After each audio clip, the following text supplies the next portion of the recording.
नमस्ते दोस्तों, मैं दिनेश कुमार स्वागत करता हूं आपका अपने चैनल केपी एकेडमी पर। देखिए, आज हम जो पढ़ रहे हैं वो एक नेक्स्ट चैप्टर है इसका ज्योमेट्री का ही। पहला हमने जो ज्योमेट्री का इंट्रोडक्शन पढ़ा था वो हमने पढ़ लिया। उसके बाद ज्योमेट्री के जो चैप्टर है लाइन एंड एंगल, वो हम आज स्टडी करने जा रहे हैं। मैंने आपको बताया लाइन एंड एंगल, देखिए रेखा एवं कोण, रेखा एवं कोण।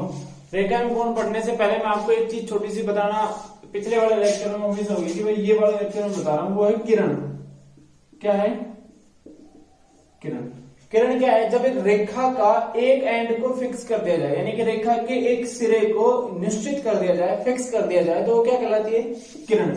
रेखा कहती हुई अपनी इस साइड और इस साइड, दोनों की साइड ये क्या हो सकती थी? एक्सटेंड हो सकती थी, यानी कि इसको बढ़ाया जा सकता था दोनों तरफ। लेकिन अगर इसके एक सिरे यानी कि इस वाले सिरे को क्या कर दिया जाए? फिक्स कर दिया जाए, तो ये अब क्या है? किरण है। क्या है ये? किरण। अब देखिए, हम सबसे पहले पढ़ेंगे कोण के बारे में। किसके बारे में पढ़ेंगे भाई? कोण के बारे में। ठीक, तो कोण क्या है?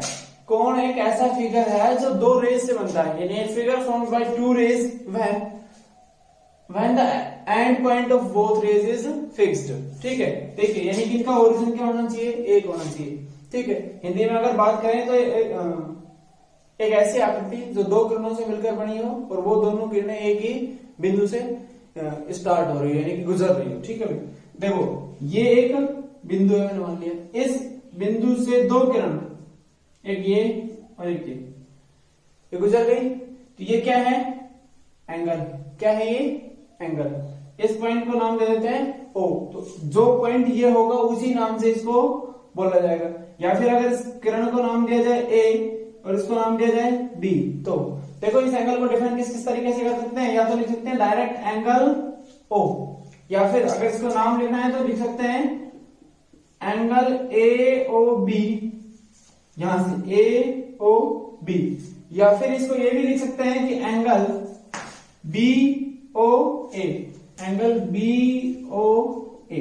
ये क्या है? तीनों के तीनों क्या है? ये सेम है, बस सिर्फ एंगल को डिनोट करने में थोड़ा थोड़ा डिफरेंट लग रहा है। ये मैंने आपको कोण बताया। क्या बताया कोण? कि जब दो किरणें या एक ऐसी आकृति जो दो किरणों से मिलकर बनी हो और उन दोनों किरणों का जो एंड पॉइंट हो, यानी कि जो सिरा हो, क्या हो? एक निश्चित बिंदु हो। ठीक है, इस बिंदु को क्या बोल सकते हैं आप? ओ भी बोल सकते हैं, या मन मर्जी से आप जो आप डिसाइड करना चाहे आप वो बोल सकते हैं। ठीक है, देखिए अब नेक्स्ट, अब जो हम पढ़ेंगे वो पढ़ेंगे कोण समद्विभाजक। क्या पढ़ेंगे? कोण समद्विभाजक। ये भी एक बिल्कुल छोटी है, वैसे तो आप नाम से डिफाइन हो रहे हैं, एंगल बाइसेक्टर, यानी कि कोण समद्विभाजक। कोण समद्विभाजक, द्विभाजक का मतलब क्या होता है? ये वर्ड तो आप लोगों ने बहुत बार पढ़ा हुआ होगा, है ना? अब देखिए, एंगल बाइसेक्टर, यानी कि एंगल को क्या कर रहा हो? जो बाइसेक्ट कर रहा हो। देखो, मैंने कोई भी एक एंगल ले लिया इस तरीके से, ये एक एंगल। ठीक है, इसको मैंने नाम दे दिया वही A, इसको B और इसको O।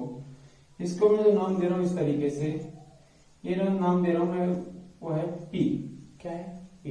देखो AOP और BOP, ये दोनों के दोनों ही एंगल्स क्या हैं? सेम है। क्या है ये? सेम है।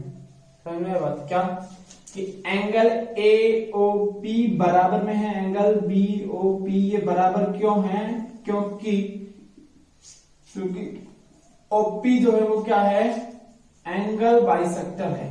क्या है ये? एंगल बाइसेक्टर है। और कौन सा एंगल बाइसेक्टर है? Angle bisector of angle O, यानी कि एंगल O का क्या है? ये एंगल बाइसेक्टर। एक लाइन सेगमेंट है, एक लाइन है या फिर एक रे है, ये क्या है? एक एंगल बाइसेक्टर। ठीक है भाई, अब जो हम पढ़ेंगे, ये तो हमने पढ़ लिया कोण किससे बनता है? रेखाओं से बनता है, किरणों से मिलकर बनता है?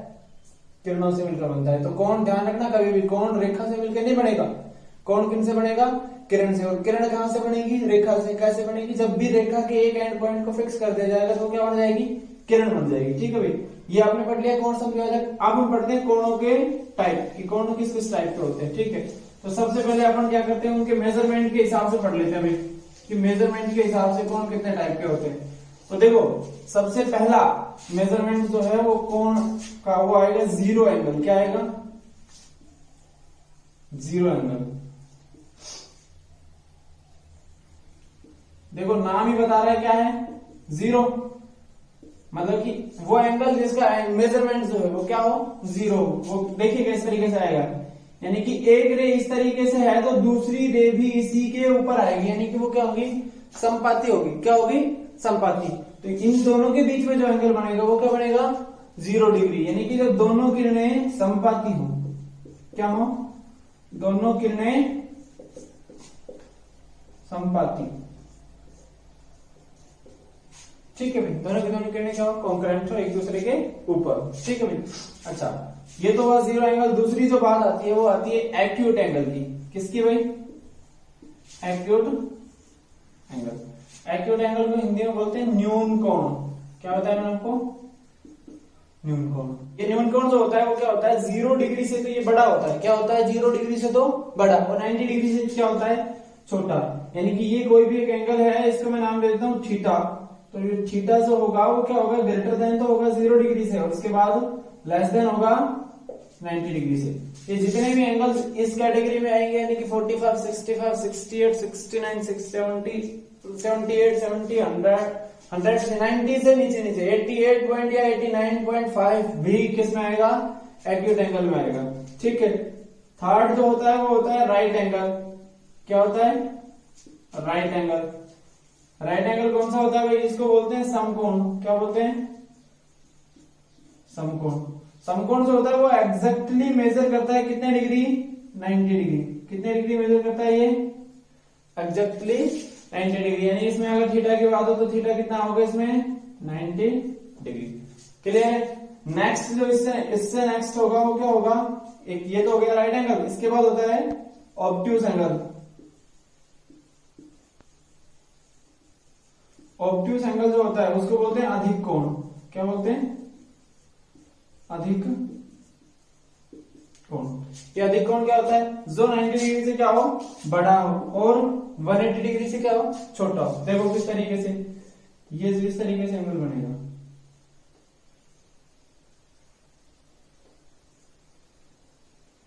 ये जो थीटा होगा ये क्या होगा, ग्रेटर देन तो होगा 90 डिग्री से, और लेस देन होगा 180 डिग्री से। तो ध्यान रखना, ये जो चार एंगल पढ़े हैं ये बहुत ही इंपॉर्टेंट है। कई बार क्या होता है, इनका डायरेक्टली नहीं पूछेगा न्यून कोण किसे कहते हैं, हाँ के क्वेश्चन में दे दिया जाएगा कई बार कि न्यून कोण है इस तरीके से। तो आपको पता होना चाहिए कि न्यून कोण होता क्या है। इसके बाद फिफ्थ जो नंबर है वो क्या है, स्ट्रेट एंगल। क्या है भाई? Straight angle.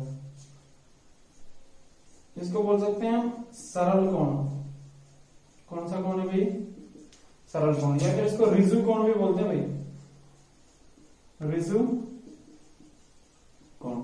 ये क्या होता है, ये एग्जैक्टली मेजर करता है किसको, 180 डिग्री को। किसको? 180 डिग्री। यानी कि इस तरीके से ये जो एंगल है ये कितना है, 180 डिग्री। ठीक है। तो ध्यान रखना, आगे भी काम आएगा कि सरल रेखा प्रमाण कोण कितना डिग्री का होता है, 180 डिग्री का। तो ये आपके बहुत बार काम आएगा, ध्यान रखना। ये सरल रेखा ये 180 डिग्री बहुत इंपॉर्टेंट भी है। उसके बाद आता है reflex angle. Reflex angle. Reflex angle किसके बोलते हैं भाई? वृहत कोण। क्या बोलते हैं? वृहत कोण। ये जो कोण होता है वो क्या होता है भाई, ये 180 डिग्री से तो क्या होता है, बड़ा होता है। थीटा की वैल्यू जो होती है इसमें वो क्या होती है, 180 डिग्री से तो ये बड़ा होगा, और छोटा किससे होगा, 360 डिग्री से। तो ध्यान रखना ये वाला एंगल जो है वो क्या कहलाता है, रिफ्लेक्स एंगल या फिर वृहत कोण। देखो ये किस तरीके से बनेगा, ये इस तरीके से बनेगा। ये जो एंगल होगा ये वाला, तो ये 180 डिग्री से क्या होगा, बड़ा, और छोटा किससे होगा, 360 डिग्री से। नेक्स्ट जो इसका बनता है वो ये है, वो है भाई कंप्लीट एंगल।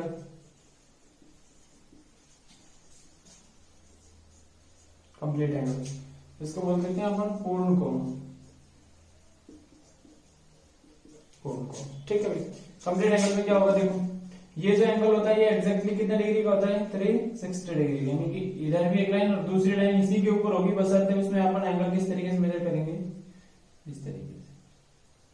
ठीक है, देखो आपने देखा एक तो कंप्लीट एंगल और एक जीरो एंगल, दोनों में क्या एक लाइन आ रही है ना, तो आप डिफाइन में नहीं कर सकते ना। ध्यान रखना जब भी इस तरीके से सर्कल टाइप की फिगर बनेगा, इस तरीके से बहुत एक पॉइंट से बहुत सारी लाइंस निकलेगी, तब ये काम में आएगा कि 360 क्या होता है। ठीक है, अब जीरो एंगल का तो आपके लिए इतना कोई इंपॉर्टेंस है नहीं, उसको सिर्फ नाम दे देता है कि जीरो एंगल।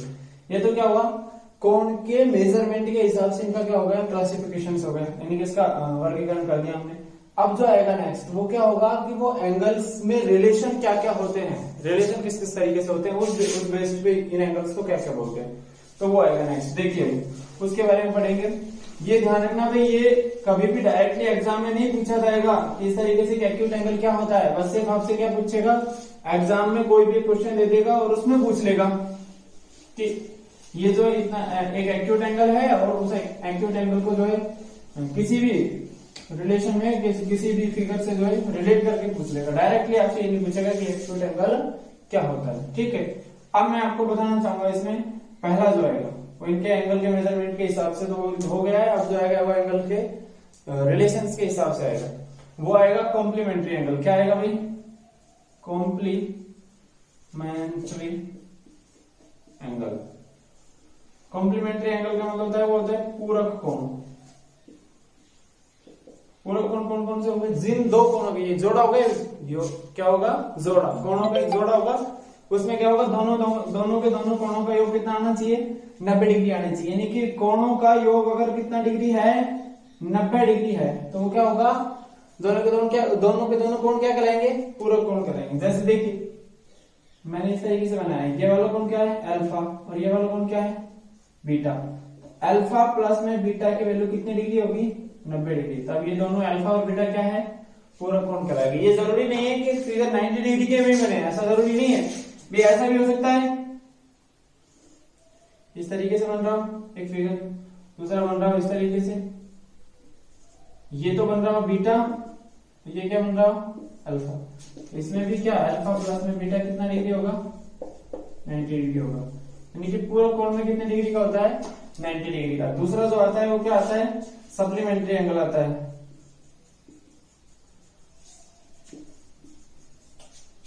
सप्लीमेंट्री एंगल को बोलते हैं भैया समपूरक कोण।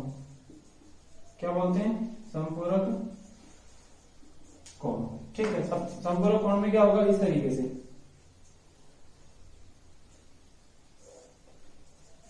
ये जो दो कोण है अल्फा और ये वाला बीटा। देखो एक रेखा है ना, मैंने अभी आपको जो बताया था सरल कोण, उसमें क्या बताया था कि रेखा पर बने हुए कोणों का योग कितना होता है, या कोण कितने का होता है, वो 180 डिग्री का बताया था। यानी कि अल्फा प्लस में बीटा की वैल्यू कितनी डिग्री आएगी, 180 डिग्री आएगी। अब मैंने इनको रिलेट कर दिया किस तरीके से, अगर दो कोणों का योग जो है 180 डिग्री आता है तो वो कौन से कोण कहलाते हैं, समपूरक कोण। इसी तरीके क्या कर रहे हैं हम, रिलेट कर रहे हैं ना इनको, तो ये जो टाइप्स है वो क्या है, रिलेट करने वाले टाइप है। ठीक है, अल्फा प्लस बीटा की वैल्यू 180 डिग्री आ गई। जिस तरीके से इसमें अलग अलग होता है ना, इसी तरीके से इसमें भी अलग अलग हो सकता है। जरूरी नहीं है कि भाई एक लाइन पर ही बने तभी वो दोनों के दोनों कोण क्या कहलाएंगे, संपूरक कराएंगे या फिर सप्लीमेंट्री एंगल कराएंगे। इसके अंदर इस तरीके से भी हो सकता है।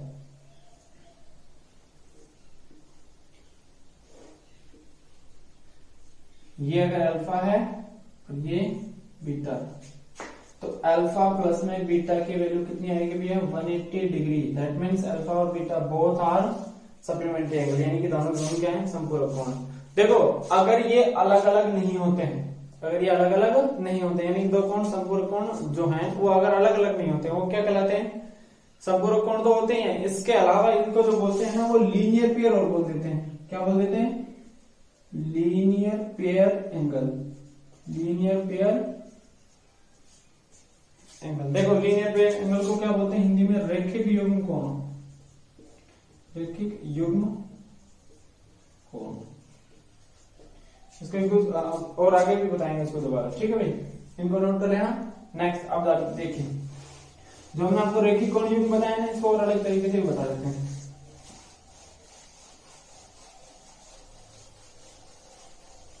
ध्यान रखना भाई एक चीज, क्या पूरक कोण और संपूरक कोण आपको बहुत कंफ्यूज करेंगे। मैं आपको एक छोटा सा आइडिया दे देता हूँ कि पूरक कोण तो क्या होता है, संपूरक कोण में क्या होता है, ये याद करने वाला तरीका। देखो पूरक कोण में क्या है, छोटा है ना पूरक कोण, मतलब इन दोनों कोणों का योग कितना डिग्री आएगा, 90 डिग्री। संपूरक कोण क्या है, बड़ा लिखा जाना है थोड़ा, मतलब इन दोनों कोणों का योग कितना आएगा, बड़ा आएगा। बड़ा कितना होता है 180। 90 और 180 आपको याद रखना है, एक तो 90 आएगा, दूसरा 180 आएगा। 90 पूरक छोटा लिखा जा रहा है वो 90 डिग्री का होंगे, संपूरक बड़ा लिखा जा रहा है थोड़ा सा, वो क्या होंगे 180 डिग्री का होंगे। ठीक है।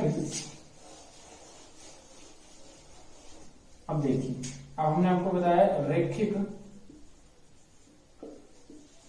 युग्म कोण या फिर linear pair angle. Linear pair angle क्या होंगे भाई, ये क्या होगा, एक रेखा पर बने हुए कोण होंगे जिन दोनों में एक आर्म क्या होगी, कॉमन होगी, यानी कि जिन दो कोणों का योग 180 डिग्री आ रहा है। कितना डिग्री आ रहा है, 180 डिग्री आ रहा है, वो एक रेखा पर बने हुए कोण है, तो उनको क्या बोलेंगे, रैखिक कोण युग्म। यानी कि अल्फा और बीटा जो है वो रैखिक कोण युग्म बना रहे हैं, यानी कि अल्फा और बीटा की वैल्यू कितनी है भैया, 180 डिग्री। क्या है, 180 डिग्री। ठीक है, ये तो रैखिक कोण युग्म थर्ड वाला पार्ट। फोर्थ वाला जो होता है वो क्या होता है, आसन्न कोण होता है। क्या होता है भाई, आसन्न कोण।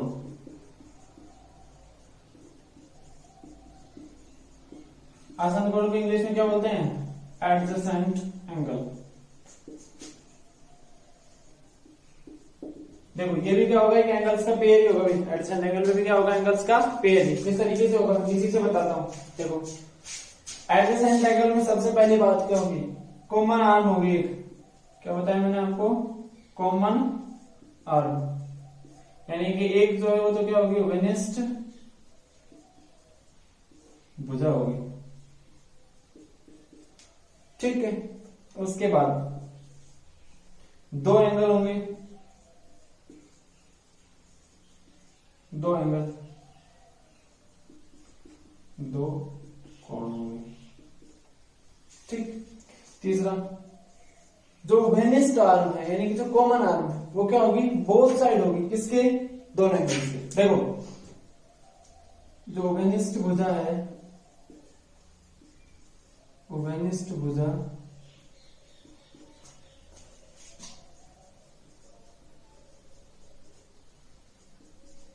के दोनों ओर कोण बनेंगे, यानी कि ये जो दो कोण है ओवेनिस्ट भुजा के दोनों ओर बनेंगे। एक तो इधर की ओर बन गया, दूसरा इधर की ओर बन गया। ठीक है, या फिर इस तरीके से देखो,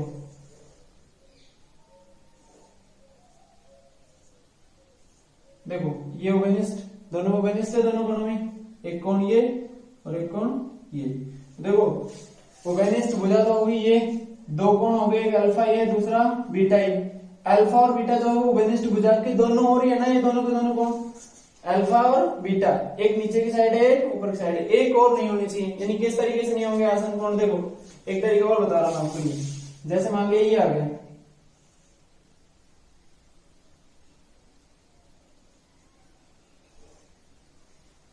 एक तो ये छोटा कोण बोल दूं मैं अल्फा और दूसरा मैं बोल दूं बीटा।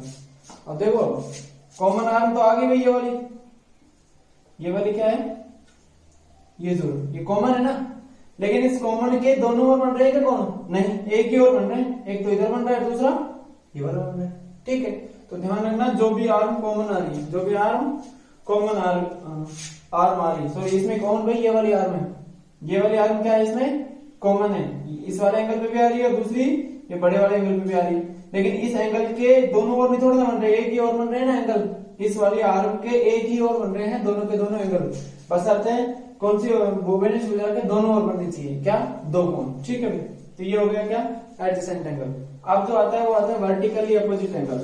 क्या आता है भाई, वर्टिकली अपोजिट एंगल। देखिए नाम से वैसे तो क्लियर हो रहा है वर्टिकली अपोजिट एंगल क्या होते हैं भाई, अच्छे से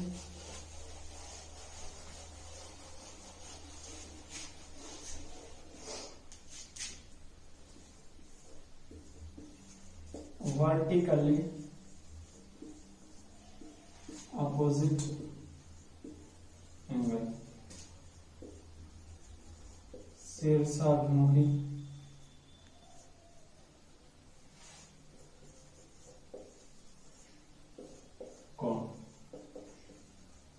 ये क्या होता है, जब दो रे क्या करती है, दो जो लाइन है वो इंटरसेक्ट करती है, क्या करती है, इंटरसेक्ट करती है इस तरीके से। तो ये दोनों की दोनों लाइन जो कोण बनाती है ये क्या होते हैं, वर्टिकली अपोजिट एंगल होते हैं। एक नंबर जो है वो किसके है, दो के वर्टिकली अपोजिट एंगल है। 3 नंबर जो है वो किसके है, 4 नंबर के वर्टिकली अपोजिट एंगल होते हैं। इन दोनों में ग्रेडेशन और होता है क्या, कि वर्टिकली अपोजिट एंगल इक्वल होते हैं, क्या होते हैं भाई, इक्वल होते हैं। यानी कि जो एंगल 1 है वो किसके इक्वल होगा, एंगल 2 के, और एंगल जो 3 है वो किसके इक्वल होगा, एंगल 4 के। ठीक है भाई, देखिए अब जो अपन स्टडी करने जा रहे हैं ना, ये तो हमने कोण के बारे में पढ़ा, ठीक है ना। अब इससे आगे जो पढ़ रहे हैं हम रेखा पढ़ रहे हैं, ठीक है। कोण और रेखा हम आपको बताएंगे, उसके बाद जो स्टडी होगा वो होगा कोण और रेखा से संबंध जो होंगे उन दोनों के अंदर, वो अपन पढ़ेंगे। ये कोण जो जितने भी थे वो मैंने बता दिए, अब जो पढ़ेंगे वो रेखा के साथ कोण जो होंगे उनके साथ पढ़ेंगे, ठीक है ना। देखो अब रेखा बताओ, रेखा कौन कौन सी होती है भाई, लाइंस जो होती है वो कौन कौन सी होती है, मेनली तो 3 होती है ना भाई, कौन कौन सी। पहली जो होती है वो तो होती है पैरेलल, क्या होती है, पैरेलल लाइन। दूसरी जो होती है वो क्या होती है, वो होती है परपेंडिकुलर लाइंस।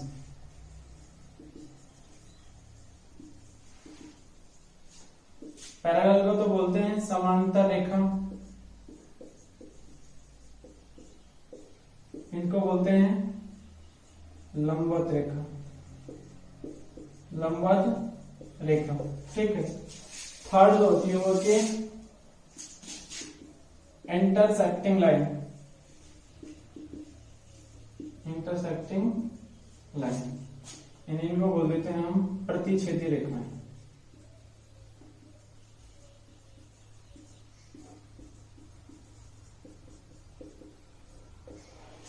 इंटरसेक्टिंग लाइंस, ठीक है। देखो पैरेलल लाइन का, रेल की पटरी देखी आपने, रेल की पटरी बिल्कुल सीधी होती है ना, तो इसी तरीके समांतर रेखाओं के बीच में, यानी उन वो दो रेखाएं जिनके बीच का जो गैप है वो क्या हो, हमेशा समान हो। यानी क्या है, यहाँ पे 5 सेंटीमीटर है, यहाँ पे भी कितना हो, 5 सेंटीमीटर, और ये जहां तक ये जाए वहां तक ही कितना रहे, 5 सेंटीमीटर ही रहे, यानी कि इसमें टेंजेंट, ठीक है। लंबवत जो रेखा होगी वो क्या होगी, यानी कि वो दो रेखाएं जिन दोनों के बीच में कितने डिग्री का कोण बन रहा हो,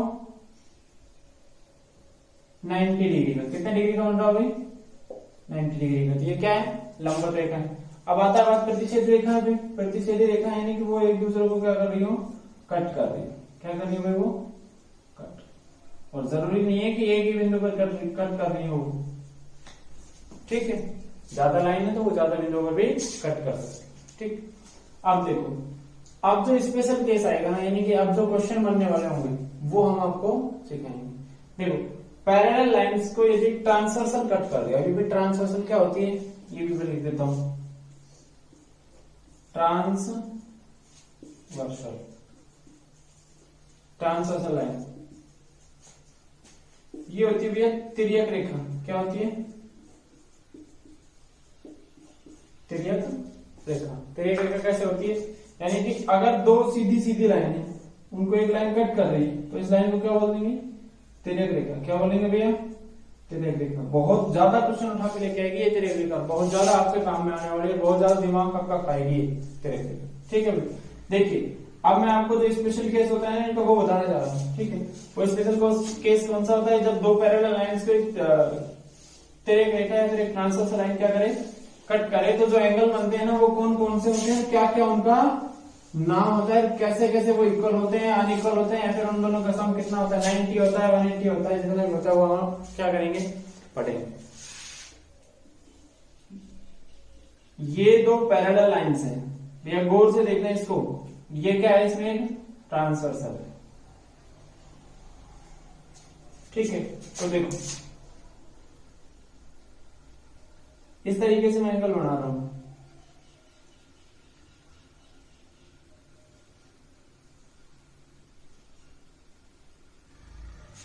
बना दिए भाई। मैं इसको लिख रहा हूं 1 2 3 4, इसी तरीके से इसको 5 6 7 8, ये लाइन L और ये M और ये जो है क्या है N।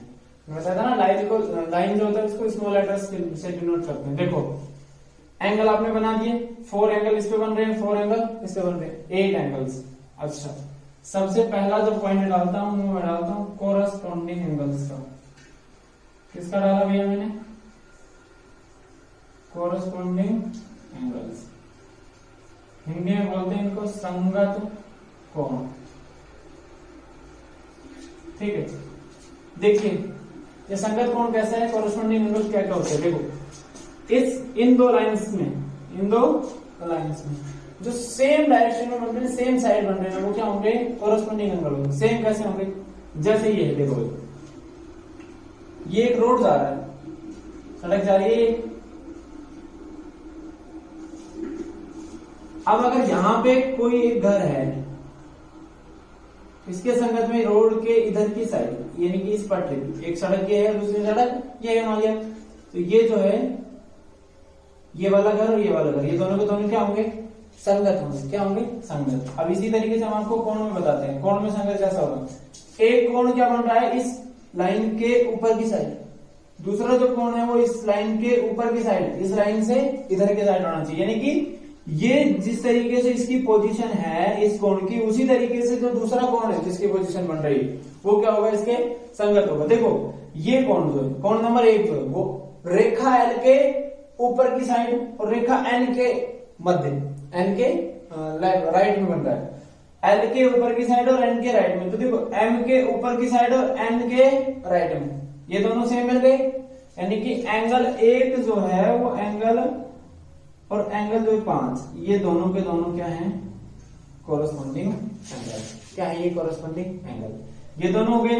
अच्छा, उसके बाद एंगल 2 जो है वो किसके? एंगल 6 के।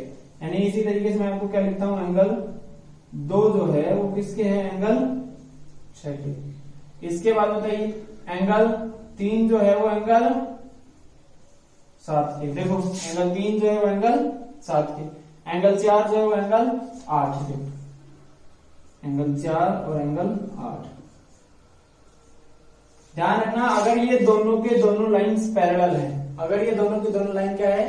पैरेलल हैं, तो ये कोरस्पॉन्डिंग एंगल क्या होते हैं? इक्वल होते हैं। क्या होते हैं? इक्वल। देखो इन दोनों के एक शॉर्ट फॉर्म में लिख रहा हूं, 1 2 3 4 5 6 7 8। ये दोनों के दोनों, ये दोनों, ये दोनों और ये दोनों क्या होते हैं? इक्वल होते हैं। क्या होते हैं? इक्वल होते हैं।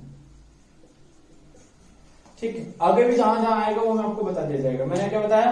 1 5 के इक्वल, 2 6 के इक्वल, 3 7 के इक्वल और 4 8 के इक्वल। अगर आपको ये नहीं भी पता कि कौन सा एंगल है तो भी आपको क्या कर लेना है? ये इक्वल कर लेना है। क्यों कर लेना है? क्योंकि कोरस्पॉन्डिंग एंगल होता है, कोरस्पॉन्डिंग एंगल आपस में क्या होते हैं? इक्वल होते हैं। ठीक है भाई, आप देखो कोरस्पॉन्डिंग एंगल्स तो आपने पढ़ लिया। दूसरे नंबर का जो पढ़ते हैं वो पढ़ रहे हैं vertically opposite angle. Vertically opposite angle, शीर्षाभिमुखी कोण।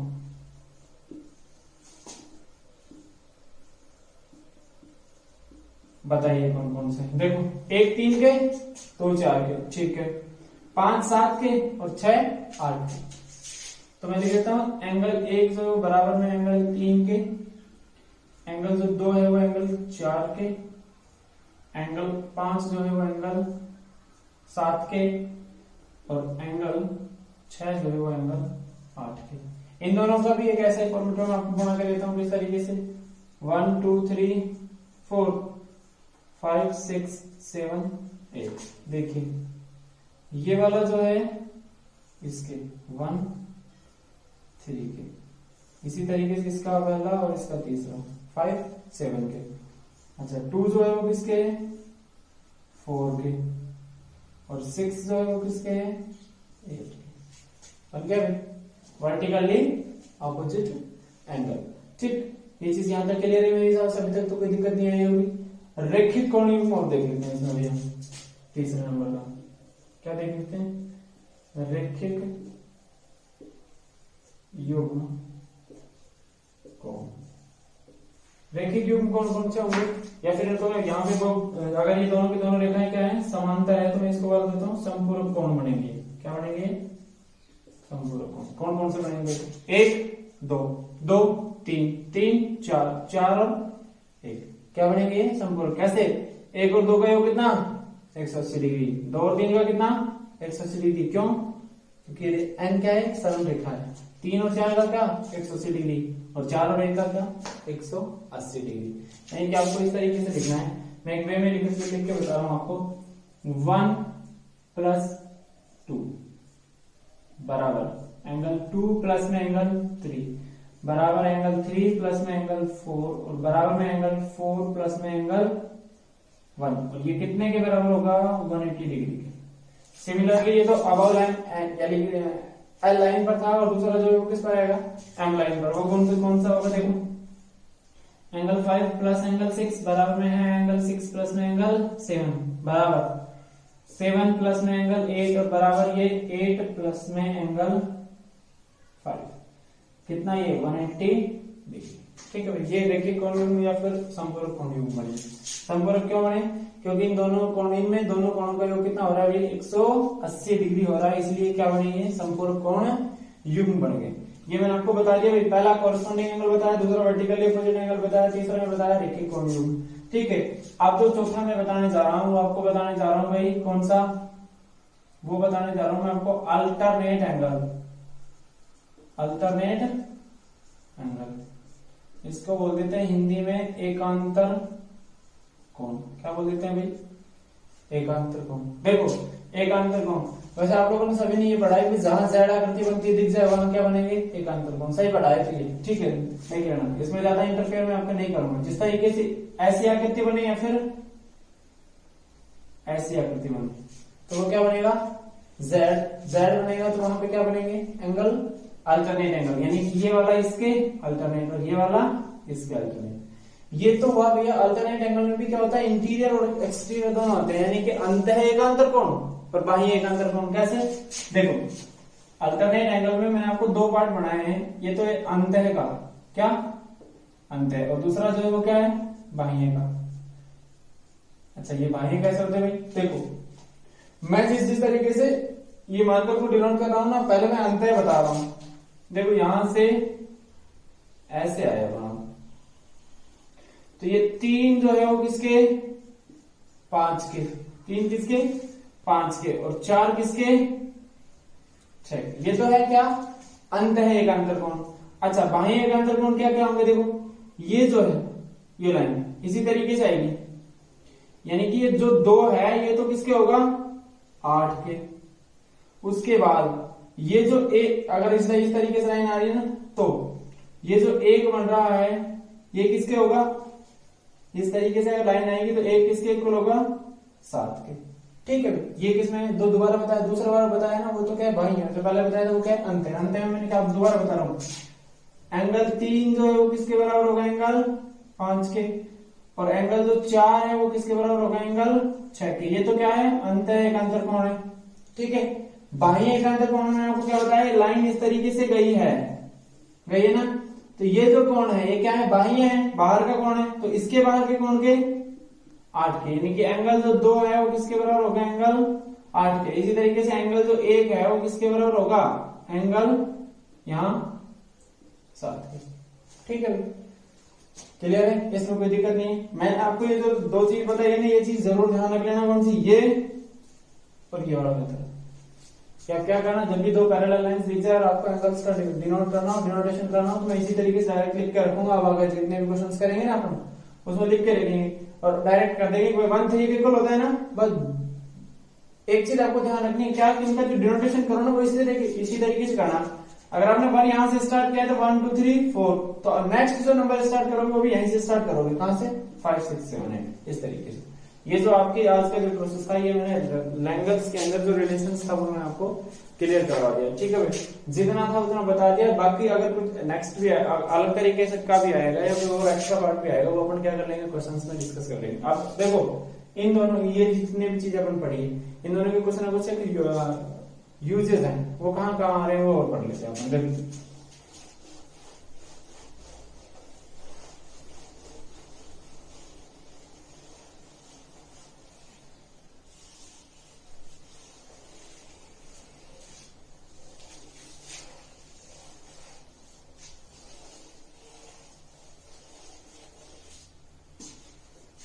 देखो अगर ये दो पैरेलल लाइंस है, क्या बताया मैंने आपको, अगर ये दो लाइंस क्या है, पैरेलल है, क्या है पैरेलल, इनको एक ट्रांसवर्सल लाइन क्या करे, कट करे, यानी कि दो समांतर रेखाओं की एक तिर्यक रेखा काटे, तो एकांतर कोणों के समद्विभाजक, एकांतर कोण कौन कौन से होंगे, ये वाला, इसके एकांतर, इसका समद्विभाजक निकालो इस तरीके से, और इसका समद्विभाजक, ये दोनों के दोनों क्या होंगे, समांतर होंगे, क्या होंगे भाई, समांतर। क्यों होते हैं समांतर, देखो ये लाइन L है, ये लाइन M, और ये क्या N। ये हमने क्या बताया आपको कि ये जो लाइन है ये क्या है, ये वाली जो लाइन है ये पूरी L है और ये वाली M है। तो देखिए ये जो एंगल होगा वो किसके इक्वल होगा, इस वाले एंगल, ये मैंने मान लिया 80 है, तो ये भी कितना होगा 80। इसका एंगल बाइसेक्टर कर रहे हैं तो दैट मींस ये वाला जो एंगल होगा ये कितना होगा 40, ये भी कितना होगा 40, ये वाला एंगल इस वाले एंगल की क्या हो गया इक्वल।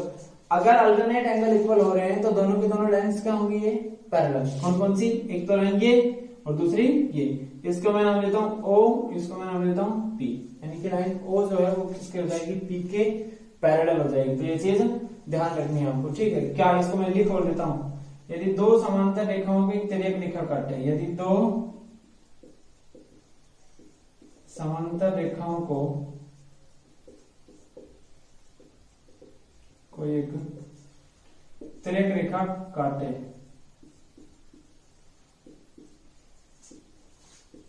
तब एकांतर कोणों के समद्विभाजक, एकांतर कोणों के समद्विभाजक समांतर होते हैं। क्या होते हैं, समांतर होते हैं, ठीक है। अच्छा ये चीज तो हो गई आपकी। दूसरी जो है ना वो उसके अलावा जो उस डेफिनेशन को नोट जरूर कर लेना, ठीक है ना। इन दो समांतर रेखाओं की तिर्यक रेखा काटे और तो एकांतर कोणों के जो समद्विभाजक है, यानी ये वाला और ये वाला, ये दोनों क्या होते हैं, समांतर होते हैं। अब देखिए ये तो आपने पढ़ लिया, दूसरी जो बात आएगी इसके अंदर वो देखो क्या आएगी,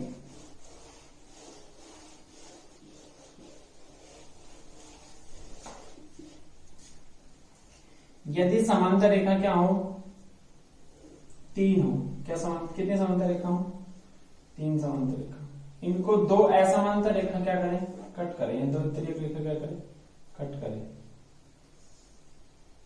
तो देखिए क्या होता है, ये मैंने नाम ले दिया P Q और इसको नाम दे दो S T U, ये बड़ा वाला आएगा। देखो अगर ये दोनों तीनों समांतर रेखा, ये दोनों के दोनों क्या है, असमांतर रेखा है, तो यहाँ पे तिर्यक जो खंड बनते हैं, यानी कि जो एकांतर जो खंड बनते हैं, एकांतर खंड का अनुपात क्या होता है, वो समान होता है। एकांतर खंड का जो अनुपात है वो क्या होता है, अनुपात समान होता है। क्या होता है, समान होता है। देखो कैसे, पी क्यू अपॉन में क्यू आर वो जो है इक्वल होगा एस टी अपॉन में टी यू। ये चीज ध्यान रखनी है, आपको काम आएगी फिर बहुत ज्यादा, ठीक है। कई बार कॉम्पिटिशन एग्जाम के क्वेश्चंस में आपको पूछ ली जाएगी, ठीक है, ये चीज ध्यान रखनी है। अच्छा इसके अलावा एक चीज और बताइए, वो क्या है, देखो ये आपने एक रेखा खींची, इस रेखा पे आपने एक रैखिक कोणयुग्म बना दिया, इस तरीके से भी रैखिक कोणयुग्म बना दिया, ये बना दिया अल्फा और ये बना दिया बीटा। यदि इन दोनों के समद्विभाजक के मध्य जो कोण पूछा जाए, यदि इन दोनों के समद्विभाजक के मध्य जो कोण पूछा जाए, तो वो ध्यान रखना हमेशा कितने डिग्री का होगा, 90 डिग्री का। कैसे, देखो इस लाइन को मैं नाम दे देता हूं ए बी, इस तरीके से देखो ए बी, इसको मैंने पॉइंट दे दिया O, ठीक है। ये है P, ये है R और S, ठीक। अब देखो मैं आपको क्या बताता हूं, एंगल R और S जो है वो कितने डिग्री का होगा, 90 डिग्री का होगा। कितने का होगा, 90 डिग्री का होगा। उसका प्रूफ देखो किस तरीके से, भाई एक बार बताओ मेरे को, ये वाला एंगल अल्फा और ये वाला एंगल बीटा, अल्फा और बीटा जो है वो लीनियर पेयर एंगल है, यानी कि रैखिक युग्म कोण है, तो उन दोनों कोणों का योग कितना होगा, 180 डिग्री होगा कि नहीं होगा। एक बात बताइए, ये जो कोण है ये क्या है, इसका समद्विभाजक है ना अल्फा का, यानी कि ये वाला क्या है अल्फा अपॉन में 2 और ये वाला क्या है बीटा अपॉन में 2, यानी कि अल्फा अपॉन में 2 प्लस में बीटा अपॉन में 2 की वैल्यू अपने को क्या करनी है, फाइंड आउट करनी है। देखो 2 क्या ले लेंगे एलसीएम, क्या बचा ऊपर अल्फा प्लस बीटा, और अल्फा प्लस बीटा की वैल्यू हमने ऊपर से देखी कि 180 होती है, ये कितना आ गया 90 गया। इसे क्लियर होगी नहीं होगी। ये जो थी मैंने अब आपको जितनी भी चीज के अंदर थी वो मैंने आपको बता दी। इससे आगे जो अपन पढ़ेंगे, इससे आगे जो भी चीज आएगी वो अपन पढ़ेंगे, वो अपन क्वेश्चंस में पढ़ेंगे। तो अब जो नेक्स्ट जो क्लास होगी वो लाइन एंड एंगल्स के जो सिंपल और टफ जितने भी क्वेश्चंस होंगे उन क्वेश्चंस के क्लास होगी, ठीक है। तो ध्यान रहे क्लास को मिस ना करें, जितना आपको पढ़ाया जा रहा है, नोट्स आप बनाना चाहें तो नोट्स भी बना ले प्रॉपर तरीके से, लेकिन क्लास मिस बिल्कुल भी ना करें। कभी ये सोच ले कि तो सिर्फ क्वेश्चंस की क्लास है तो उसको मिस कर दिया जाए, नहीं, आपको क्लास भी एक भी मिस नहीं करनी है। इसके लिए क्या करना होगा, आपको कंटिन्यू अच्छे से नोट्स बना करके प्रिपरेशन करनी पड़ेगी। और अगर आपको अच्छे नंबर यानी अच्छे नंबर लेने आपको कॉम्पिटिशन एग्जाम में अच्छे नंबर मार्क्स जो है आने चाहिए आपके, तो आप कंटिन्यू इसको देखें, कंटिन्यू बार बार। अगर आपको एक बार समझ नहीं आया तो दोबारा देखें वीडियो को, और उसके बाद इन क्वेश्चंस की प्रैक्टिस सोल्व करें, ठीक है। क्वेश्चंस का जो लिंक होगा वो मैं कल आपको जो भी होगा पीडीएफ होगा या किसी तरीके किसी जिस भी फॉर्मेट में होगा मैं आपको डिस्क्रिप्शन में दे दूंगा, आप इन क्वेश्चंस की प्रैक्टिस कर सकते हैं, ठीक है भाई।